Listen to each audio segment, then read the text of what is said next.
ವಾರ್ಡಿನಲ್ಲಿ tower ನಿರ್ಮಾಣ ಕಾರ್ಯ ಸ್ಥಗಿತಗೊಳಿಸುವಂತೆ ಒತ್ತಾಯಿಸಿ ಜಿಲ್ಲಾಧಿಕಾರಿಗಳಿಗೆ ಮತ್ತು ಅಪರ ಜಿಲ್ಲಾಧಿಕಾರಿಗಳಿಗೆ ಮನವಿ ಪತ್ರ ಸಲ್ಲಿಕೆ.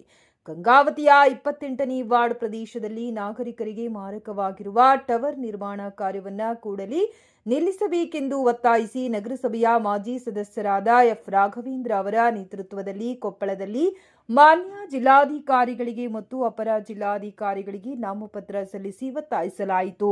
ನಿವೃತ್ತ ಜಿಲ್ಲಾ ವೈದ್ಯಾಧಿಕಾರಿಗಳಾದ ರಾಮಕೃಷ್ಣ, ವಾರ್ಡಿನ ಪ್ರಮುಖರಾದ ಬಸವರಾಜ್ ಕುರುಗೋಡು, ಚಂದ್ರಶೇಖರ್ ಕುರುಗೋಡು, ಬಂಡಿ ರಾಮಣ್ಣ, ನಾಗರಾಜ್ ಆಚಾರ್ಯ, ಯಲ್ಲಪ್ಪ ಆಗಲೂರು, ಸುರೇಶ್, ರಾಜು ಆಗಲೂರು ಹಾಗೂ 28ನೇ ವಾರ್ಡಿನ ನಿವಾಸಿಗಳು ಮನವಿ ಪತ್ರ ಸಲ್ಲಿಸಿ ಟವರ್ ನಿರ್ಮಾಣ ಕಾರ್ಯವನ್ನ ಕೂಡಲೇ ನಿಲ್ಲಿಸಬೇಕು ಎಂದು ಒತ್ತಾಯಿಸಿದರು.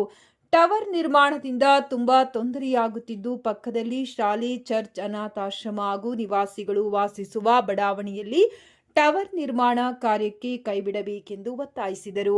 ಮನವಿ ಪತ್ರ ಸ್ವೀಕರಿಸಿದ ಅಪರ ಜಿಲ್ಲಾಧಿಕಾರಿಗಳಾದ ಸಿದ್ದರಾಮೇಶ್ವರ ಅವರು ಮಾತನಾಡಿ, ಜನರು ವಾಸಿಸುವ ಪ್ರದೇಶದಲ್ಲಿ ಟವರ್ ನಿರ್ಮಾಣ ಕಾರ್ಯವನ್ನ ಕೂಡಲೇ ಸ್ಥಗಿತಗೊಳಿಸುವಂತೆ ಪೌರಾಯುಕ್ತರಾದ ಆರ್ ವಿರೂಪಾಕ್ಷಮೂರ್ತಿಯವರಿಗೆ ಸೂಚನೆ ನೀಡಿದರು.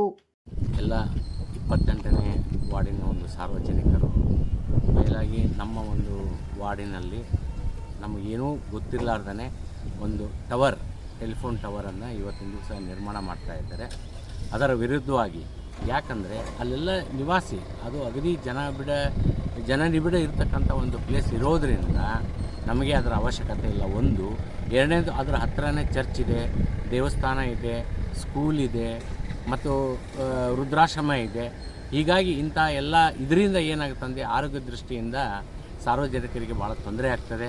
ಅಲ್ಲಿ ಇರ್ತಕ್ಕಂಥ ಎಲ್ಲ ಜನರಿಗೂ ತೊಂದರೆ ಆಗ್ತದೆ. ಆ ಕಾರಣಕ್ಕಾಗಿ ನಾವು ಮಾನ್ಯ ಜಿಲ್ಲಾಧಿಕಾರಿಗಳಿಗೆ, ಮಾನ್ಯ ಅಪರ ಜಿಲ್ಲಾಧಿಕಾರಿಗಳಿಗೆ ಇವತ್ತಿನ ದಿವಸ ನಮ್ಮ ಮನವಿಯನ್ನು ಕೊಟ್ಟಿದ್ದೇವೆ.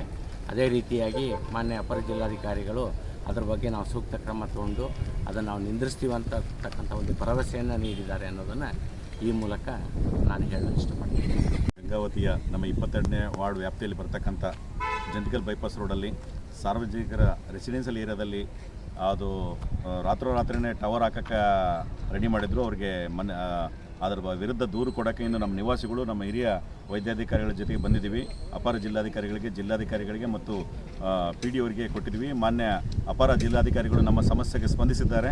ಅಲ್ಲಿರ್ತಕ್ಕಂಥ ಶಾಲೆ ಮತ್ತು ದೇವಸ್ಥಾನ ಮತ್ತು ಚರ್ಚ್ಗಳಿಗೆ ತೊಂದರೆ ಆಗ್ತದೆ, ಸಾರ್ವಜನಿಕರಿಗೆ ಮತ್ತು ಹಿರಿಯರಿಗೆ ತೊಂದರೆ ಆಗ್ತದೆ ಅಂತ ಮನವಿಯನ್ನು ಕೊಟ್ಟಿವಿ. ನಮ್ಮ ಮನವಿಗೆ ಸ್ಪಂದಿಸಿ ಅದನ್ನು ಕೆಲಸವನ್ನು ನಿಂದಿಸಿದ್ದಾರೆ. ಇದಕ್ಕೆ ನಾವು ನಮ್ಮ ವಾರ್ಡಿನ ನಿವಾಸಿಗಳ ಪರವಾಗಿ ಮಾನ್ಯ ಅಪರ ಜಿಲ್ಲಾಧಿಕಾರಿಗಳಿಗೆ ಧನ್ಯವಾದಗಳನ್ನ ಹೇಳ್ತೀನಿ. ಯಾಕಂದ್ರೆ ನಮಗೆ ಸಾಕಷ್ಟು ಅನುಕೂಲಗಳು ಮಾಡಿಕೊಟ್ಟಿದ್ದಾರೆ. ಆಮೇಲೆ ಇನ್ನೂ ಇದನ್ನು ಮುಂದುವರೆದು ಕೂಡ ಅವರು ರಾತ್ರೋರಾತ್ರಿ ಮತ್ತು ಟವರ್ ನಿರ್ಮಾಣ ಮಾಡಿದ್ರು ಕೂಡ ನಾವು ಹೋರಾಟ ಮಾಡೋಕ್ಕೆ ರೆಡಿ ಇದ್ದೇವೆ. ಈ ಮೂಲಕ ಮನವಿ ಮಾಡ್ತೇವೆ.